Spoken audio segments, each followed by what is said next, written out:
네, 오늘 말씀의 제목은 침묵하는 사람입니다. 자, 먼저 한 이야기를 듣고 우리가 오늘 말씀을 한번 나눠볼까요? 지금 여기 왼쪽에 보이는 이 책은 우리 김은국이라는 분이 쓴 소설인데요. 제목이 순교자입니다. 이 책은 한국 사람이 썼는데 한국말로 쓰지 않고 영어로 쓴 소설인데 다시 한국말로 번역이 됐습니다. 1964년에 쓴 책인데요. 뉴욕타임즈에도 소개될 정도로 도스토예프스키나 알베르 까미 같은 이런 문학 세계가 보여준 위대한 도덕적 및 심리적 전통을 이어받은 매우 훌륭한 작품으로 영원히 남을 것이다 라고 호평할 정도로 뉴욕타임즈가 아주 훌륭한 책이다라고 소개된 책입니다.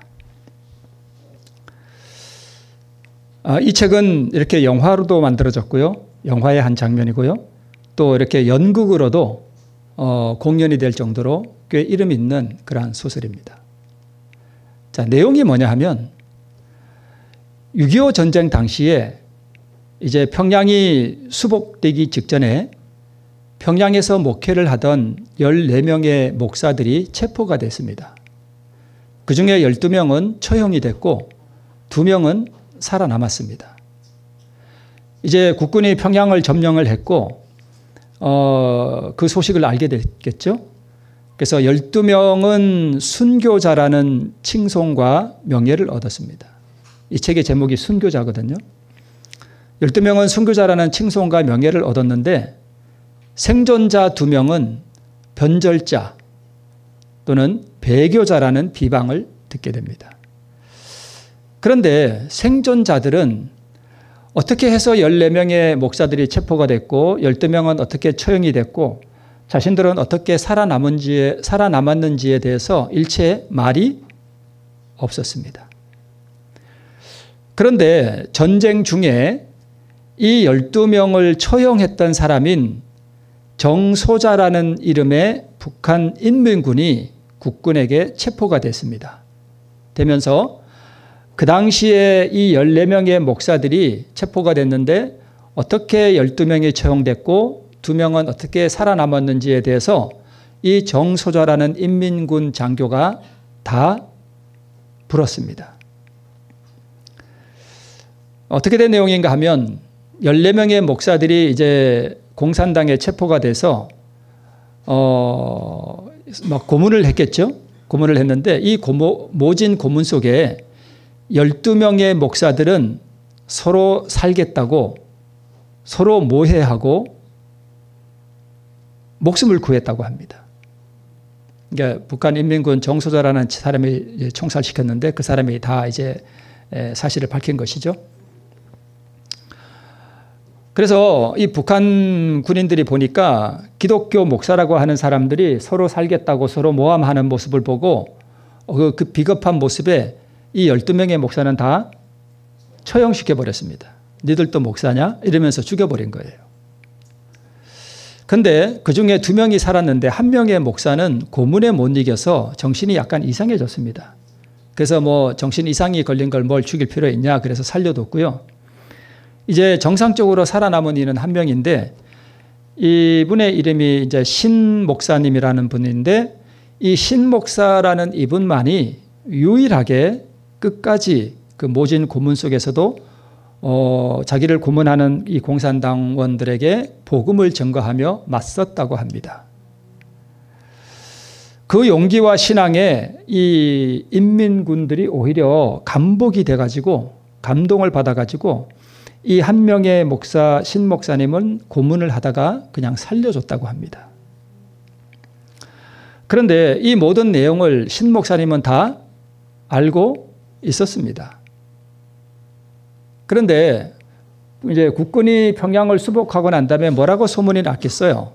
12명은 순교자고 위대한 자기는 뭘로 소문이 났는가 하면 배신자, 목사도 아니고 그렇게 소문이 난 것입니다.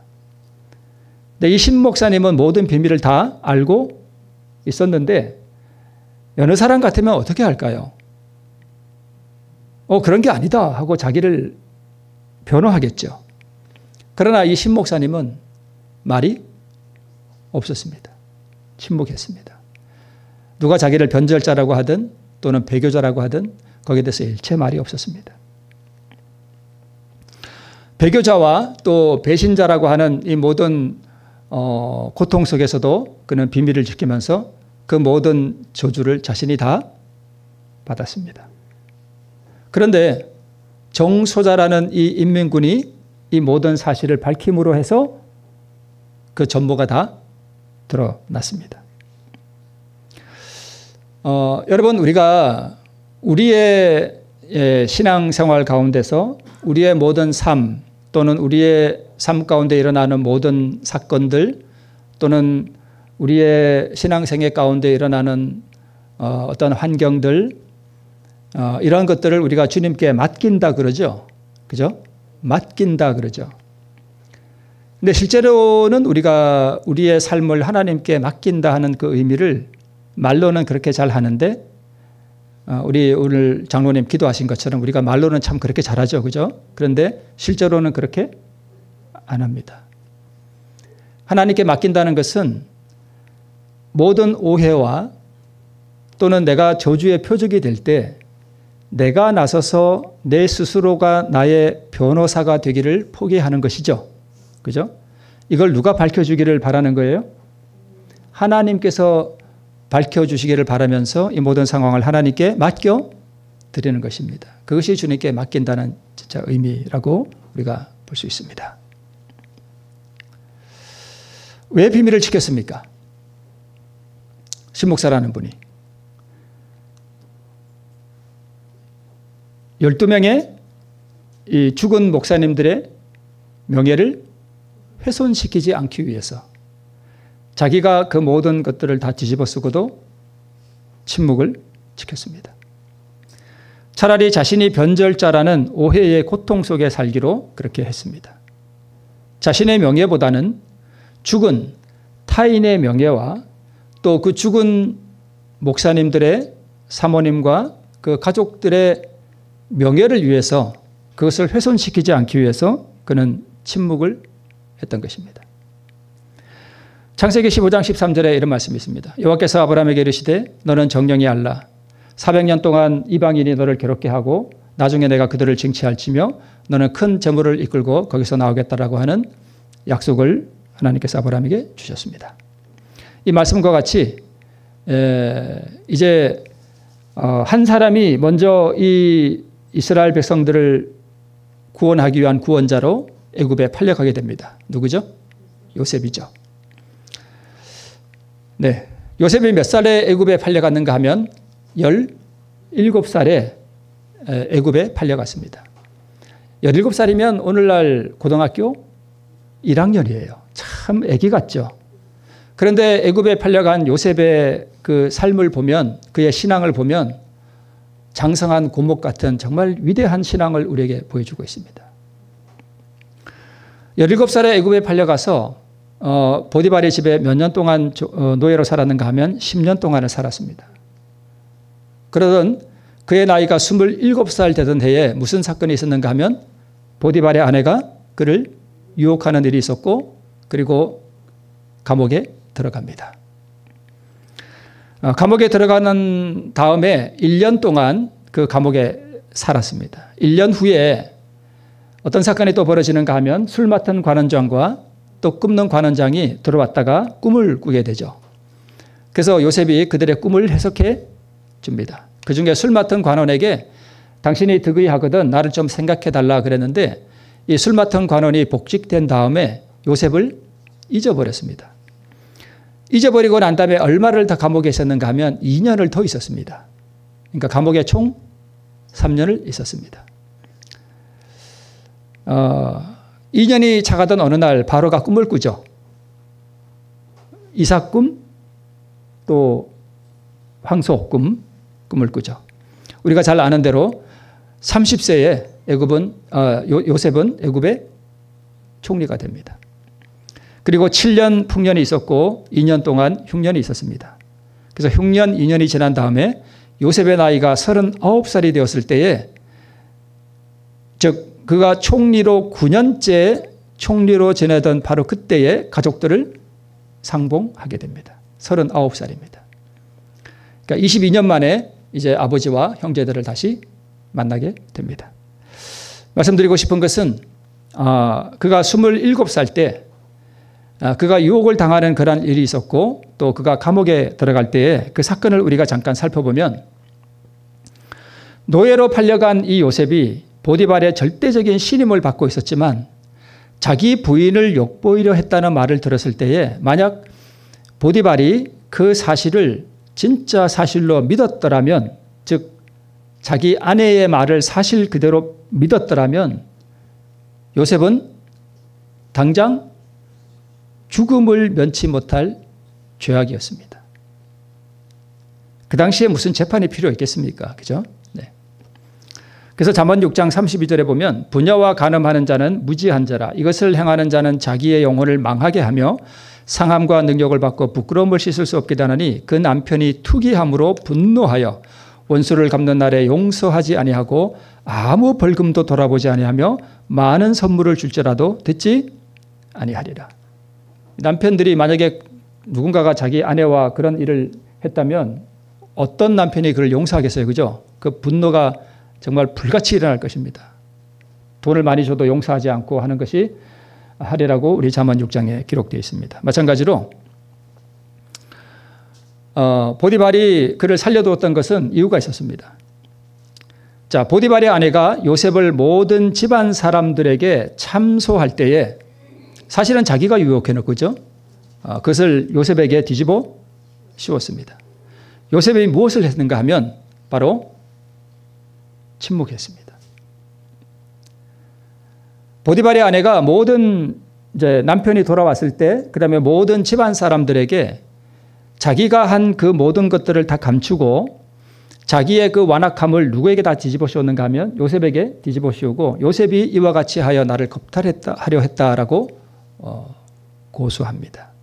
그러나 요셉은 침묵했습니다. 왜 그랬을까요? 요셉이 자신이 살기 위해서는 어떻게 하든지 보디발의 아내가 나쁘다고 말을 해야 합니다. 나는 무죄하다는 것을 그 자리에서 밝혀야 됩니다. 그러나 그 요셉은 이 모든 상황을 하나님께 맡기고 침묵했습니다.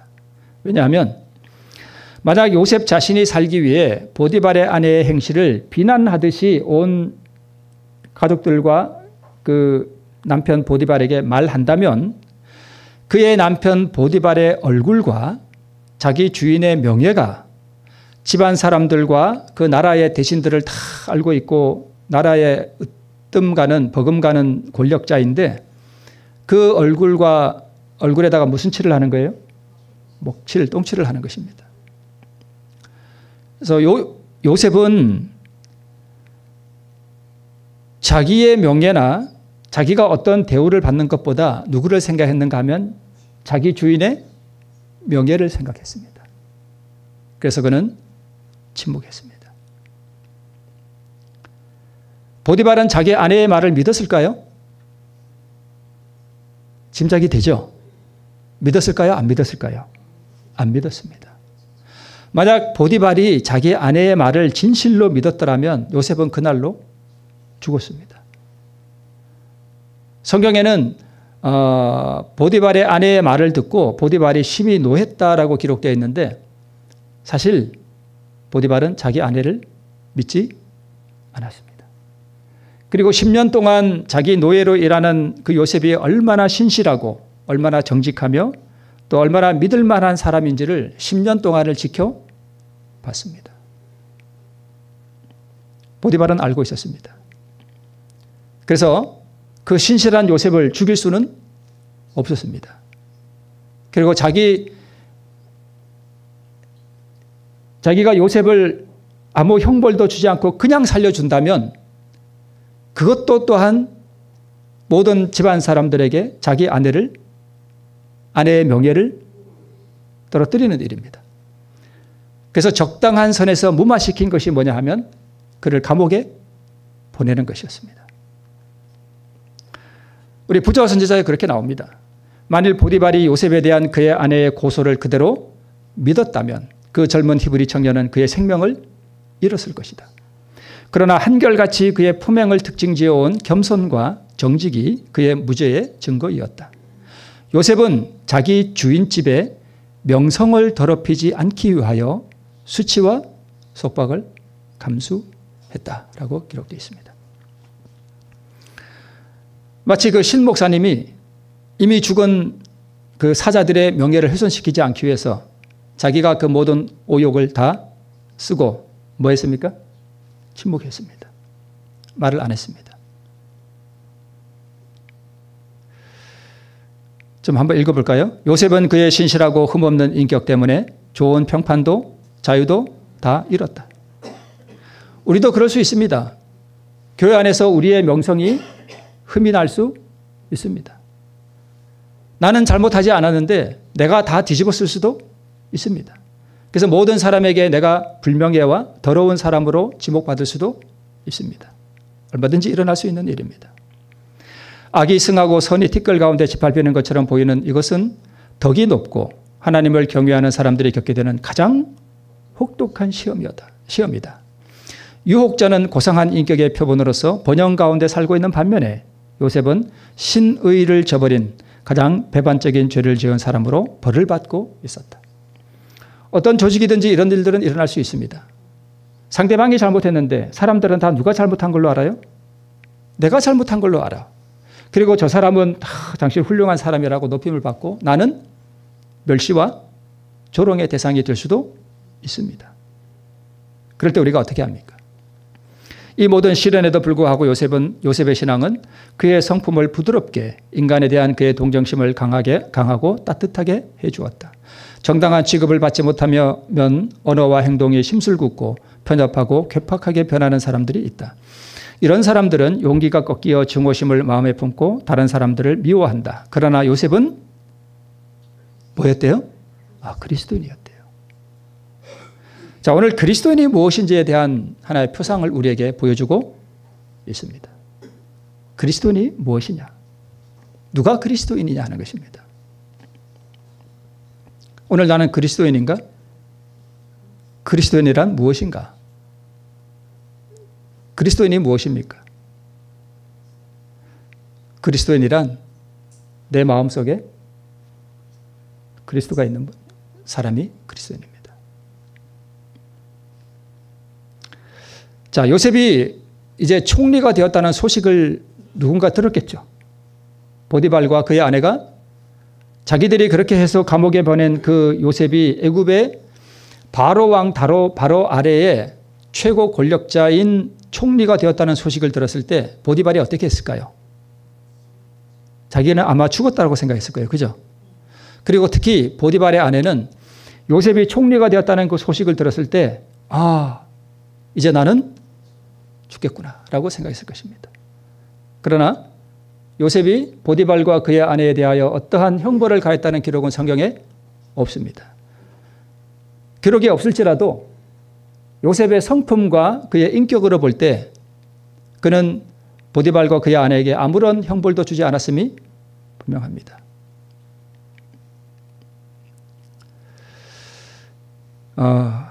이제 BC 539년에 바벨론이 멸망을 했고요. 538년에 고레스가 귀환령을 내렸고 그때 스룹바벨과 여호수아가 스룹바벨이 이스라엘 백성들을 데리고 애굽으로 가나안으로 예루살렘으로 귀환하죠. 이때 대제사장이 여호수아였습니다. 모세의 뒤를 이은 여호수아가 아니라 다른 사람이죠. 여호수아, 대제사장 여호수아입니다. 536년에 1차 귀환을 하게 됩니다. 이때 536년에 바로 하나님께서 70년이 마치리라 한 그 70년이 기한이 다 찹니다. 605년부터 BC 536년까지 딱 70년이 됩니다. 70년의 기한이 마쳤을 때 이스라엘 백성들이 바벨론에서 예루살렘으로 돌아옵니다. 그리고 520년에 16년 동안 성전을 짓지 않고 있자 하나님께서는 520년에 학개와 스가랴 선지자를 보내셔서 성전을 재건축하도록 촉구합니다. 그래서 5년 만에 성전이 완공됩니다. 솔로몬 성전이 다 무너졌죠. 그래서 바벨론에서 돌아온 다음에 이런 일이 있었습니다. 제가 오늘 이것을 말씀드리고자 함이 아니라 이제 여기 520년에 학개와 스가랴 선지자를 보내서 성전을 재건하도록 촉구한 이 사건 가운데 특히 스가랴 선지자를 통해서 하나님께서는 이스라엘 백성들이 성전을 재건을 빨리 하도록 촉구하는 그러한 기별을 보내줬는데 이때 하나님께서 스가랴 선지자를 통해서 8개의 밤 이상을 보여줍니다. 그중에 넷째 이상이 뭐냐 하면 바로 이것입니다. 대제사장 여호수아는 여호와의 사자 앞에 섰고 사단은 그의 우편에서 서서 그를 대적하는 것을 여호와께서 내게 보였다라고 기록하고 있습니다. 자, 여기서 사단은 히브리 말로 사탄입니다. 우리 흔히 사탄이라고 그러죠. 네, 그게 히브리 말로 사탄이에요. 자, 그런데 여기 대적하는 것을 하는 이 대적이 뭐냐 하면 이것도 사탄입니다. 여기 대적한다는 이 말은 어디서 왔는가 하면 바로 그 위에 사탄이라고 하는 거기서 나온 말이에요. 그러니까 사탄은 항상 뭐 하는 존재인가 하면 하나님과 우리 성도들을 뭐 하는 거예요? 대적하는 것입니다. 그럼 이 대적한다는 게 뭐냐 하면 사단의 참소로 말미암은 법적 고소를 말해요. 참소가 뭐냐 하면 남을 해치려고 죄가 있는 것처럼 꾸며서 윗사람에게 일러 바치는 것을 참소한다라고 말합니다. 혹은 남의 허물을 들어서 밝혀 그의 수치를 드러내는 것을 참소라고 말합니다. 그러니까 참소한다는 건 누구의 특성이에요? 사탄의 특성입니다.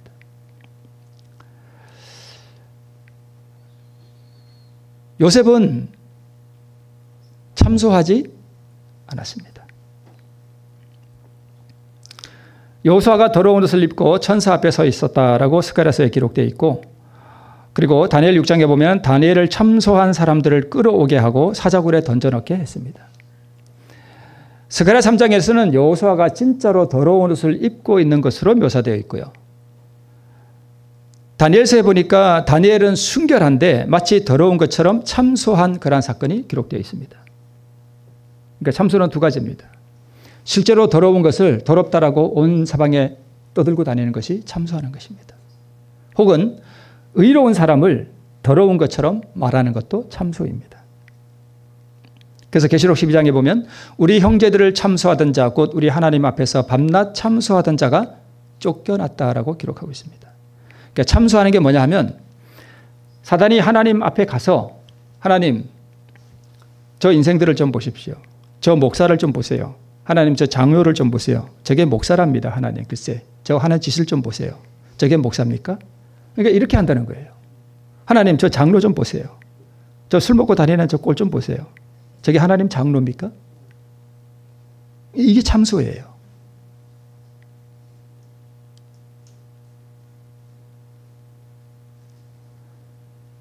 그러니까 스가랴 3장에서도 사탄이 여호수아 오른편에 서서 하나님을 대적해서 여호수아의 더러운 옷을 보여주고 참소하는 것입니다. 더럽다고. 고소하고 비난하는 것입니다. 그래서 타인의 허물과 죄를 소문내고 다니거나 타인의 비밀을 폭로하고 다니는 것 이것이 다 뭐냐 하면 참소하는 것입니다. 무슨 일을 하고 다니는 거예요? 누구의 일을요? 사탄의 일을 하고 다닙니다. 그러니까 이런 거죠. 자, 교회 와서 우리가 뭐 하는가 하면 입으로 뭐 해요? 찬송가 부르죠. 찬송가 부르고 또 뭐도 하고요? 기도도 하고. 근데 그 똑같은 입을 가지고 누구의 일을 또 해요? 사단의 일을 해요. 자, 오전에 와가지고 이제 안실학교 찬미 그 안식일 찬미를 부르고 또 기도도 하고 그리고 밥 먹고는 저 여자들 집사님들이 앉아가지고 흉보고 있어요. 아, 누구 어떻고 누구 어떻고 누구 어떻고 누구 어떻고.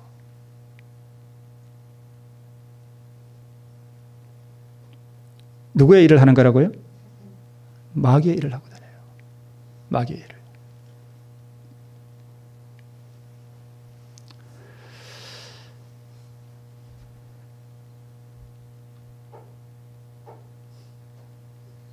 최후의 만찬 때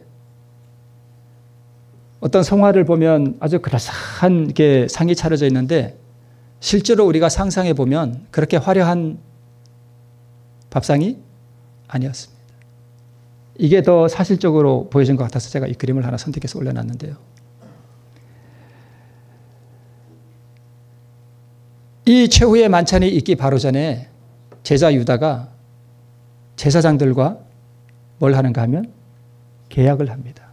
내가 예수를 넘겨줄 테니까 돈을 얼마를 주시오. 그리고 그렇게 해놓고는 이제 마치 자기가 아주 순결한 제사처럼 와서 최후의 만찬을 준비하는 일에 관심을 나타냈다라고 증언에 기록하고 있습니다. 그런데 시대소망에 이렇게 기록되어 있습니다. 예수께서만 그의 비밀을 알 수 있었다. 제자들은 모르죠. 그러나 예수께서는 그의 비밀을 폭로시키지 않으셨다. 예수께서는 그의 영혼을 갈망하셨다. 그분은 운명저진 도성 예루살렘을 위하여 우셨을 때와 같은 부담을 유다에게도 가지셨다. 그분의 마음에는 어찌 내가 너를 버릴 수 있을까 하는 부르짖음이 있었다. 한 입으로 아침에 와서 찬양을 부르고 기도를 했는데 점심 먹고 나서 저 앉아서 사단의 일을 하고 있는 집사님들도 혹은 장로님들도 예수님께서는 뭐 하셔요? 사랑하셔요. 그래서 그 영혼들도 하나님께서 뭐 하기를 갈망하셔요? 구원하기를 갈망하셔요. 만약에 우리에게 진짜 예수님이 거하신다면 우리는 사단의 일을 하지 않을 것입니다.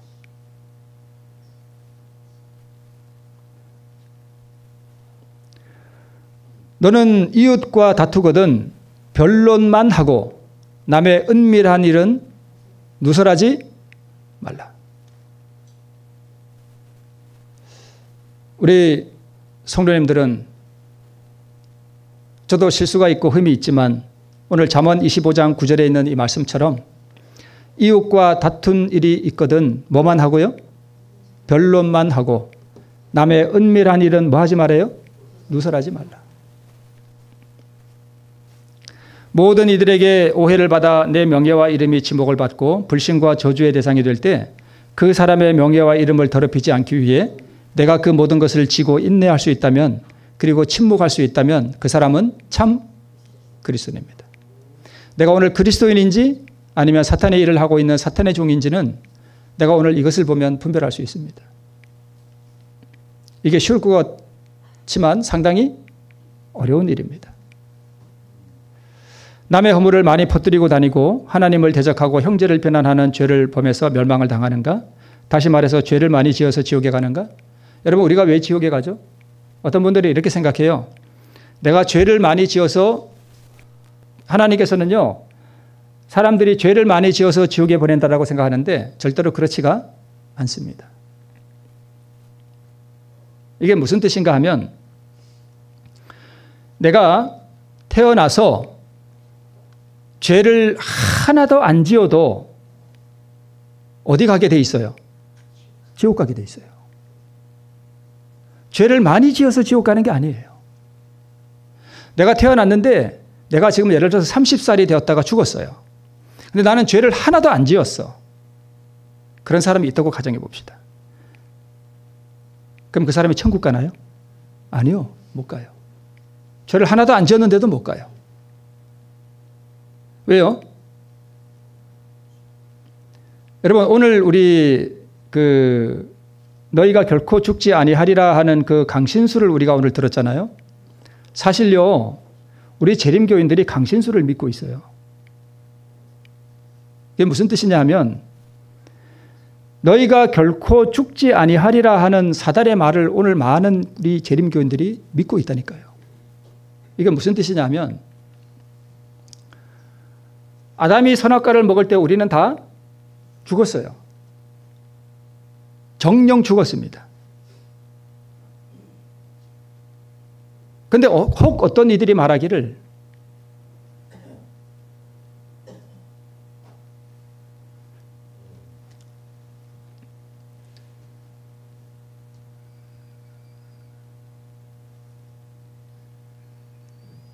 사람은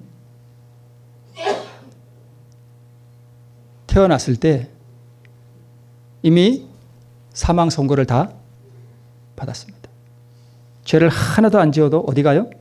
지옥 갑니다. 천국에 가려면 죄를 많이 지어도, 죄를 하나도 안 지어도 못 가지만, 죄를 아주 많이 지어도 뭐만 받으면 천국 가요? 의를 받으면 천국 가요. 의를 받으면 천국 갑니다.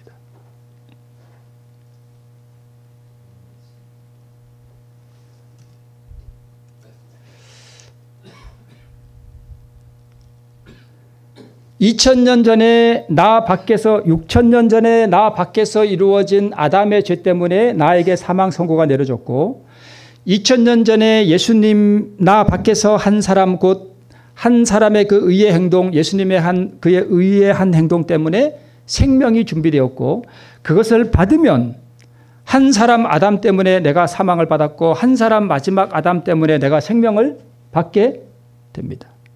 그러나 참소하는 이는 그 안에 예수님이 거하지 않음을 나타냅니다. 자, 대쟁투 533쪽에 아담은 자신이 소유하지 못한 것을 그의 후손에게 전해줄 수 없었다라고 기록하고 있습니다. 그러면 아기들은 태어날 때에 아담 자신이 소유하지 못했던 것을 물려받았지 못했던 것이 분명하죠. 그러면 아기들도 뭐가 필요하냐면 구주께서 주시는 의와 생명을 필요로 하는 것입니다. 무엇이 우리로 하여금 그렇게 침묵하게 하는가 하면 바로 그리스도 예수의 마음을 받았을 때 우리가 그렇게 침묵할 수 있다는 것을 말해 줍니다. 자, 어느 안식일에 간음하다 잡힌 여인이 예수님께 고소를 당해서 왔을 때에 예수님께서, 우리 한번 전에도 그런 말씀을 드렸는데요, 땅에다가 글을 쓰셨죠.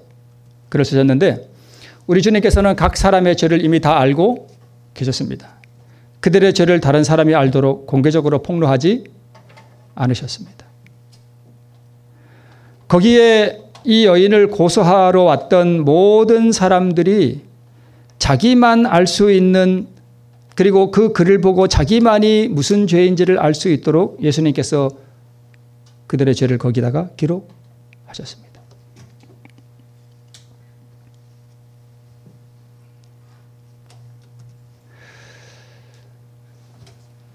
모세가 한 가지 죄를 범한 다음에 이제 가나안에 들어가지 못하고 죽었습니다. 그때 성육신 하시기 전에 예수님이신 여호와 하나님께서 모세의 시체를 부활시키러 이 땅에 내려오셨습니다. 모세의 시체를 부활시키기 위해서 예수님이 오셨을 때 거기 누가 왔는가 하면 바로 루시벨이 왔습니다.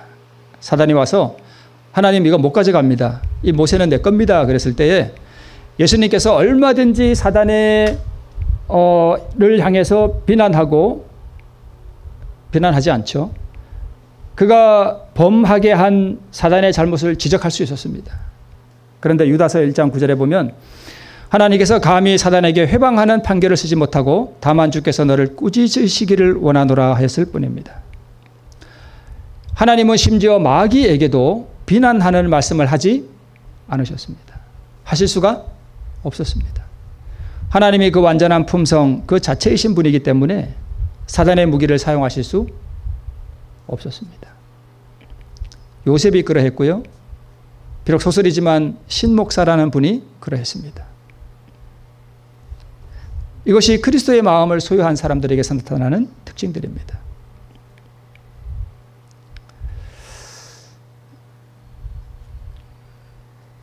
그리스도인이 무엇이냐?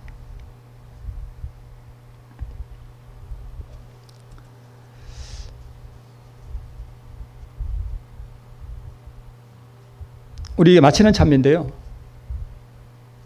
누구만 바라보세요라고 기록되어 있죠? 예수만 바라보세요. 뭐함으로 변화된다고요? 바라봄으로 변화돼요. 예수님을 바라보면 예수님처럼 점점 변해가고 내 이웃의 허물을 자꾸 바라보면 그 사람하고 똑같아집니다. 평양에 14명의 목사가 체포되었을 때에 12명의 목사는 가짜였습니다. 그들은 참 목사가 아니었습니다. 그들이 강단에 서서 설교를 하고 했지만 그들의 마음에는 그리스도가 없었습니다. 오직 한 분, 그 신목사라는 분만이 그의 가슴 속에 예수가 있었습니다. 그리스도인이 무엇인가? 오늘 우리는 이 말씀을 되새겨보면서 다시 한번 우리가 요셉이나 또는 신목사님과 같은 그러한 상황에서도 나는 과연 침묵할 수 있는가? 라는 사실을 다시 한번 되새겨보면서 오늘 침묵하는 사람, 오늘 그런 사람이 되기를 바라면서 말씀을 마치겠습니다.